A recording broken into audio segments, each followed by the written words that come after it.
De Twakamp is de enige wedstrijd voor vierleppers die in teamverband plaatsvindt.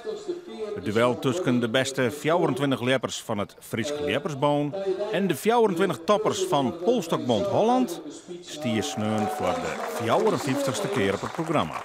Zo'n 1966 wie Friesland liefst 40 keer de sterkste. Maar de Hollanders binnendwaanden met een geweldige opmars. In de laatste 5 jaar kwamen ze 4 keer als sterkste uit de strijd.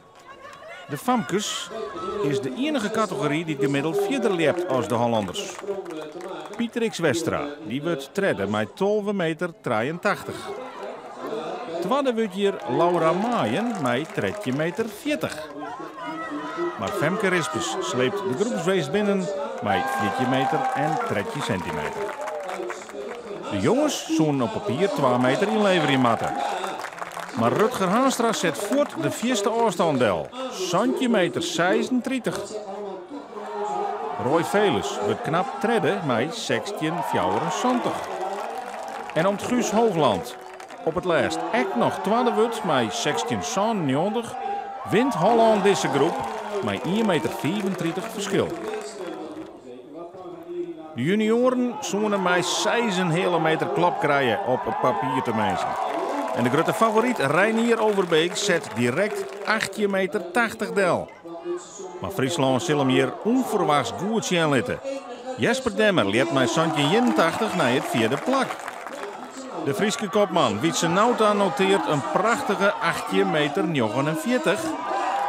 En de absolute bonusmeters komen van Jos Bethlehem. Hij leert centimeter 86. En de junioren winnen ze met 1,54 meter verschil. De vrouwen binnen maar wegen. Wendy Helmers neemt de leiding met 14,96 meter. Fabienne Overbeek gaat er oorheen met 15,5 meter.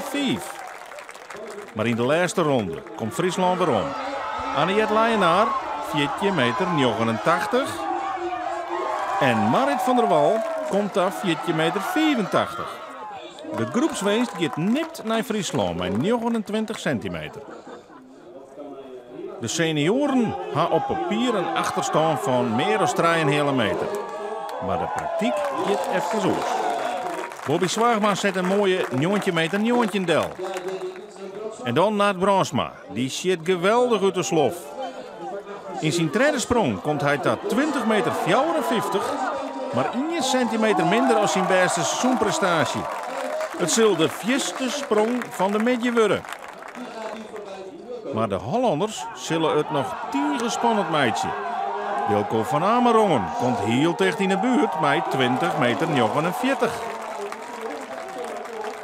Toplepper Jacco de Groot kan dan in de allerlaatste sprong de winst voor de Hollanders zelfs nog binnenheljen. De man met een PR van 22,21 meter leeft dit seizoen gemiddeld 20,70 meter. Hij had hier om 20,61 genoeg om de Twakamp veilig te stellen. Maar dat slag het net. 19,45.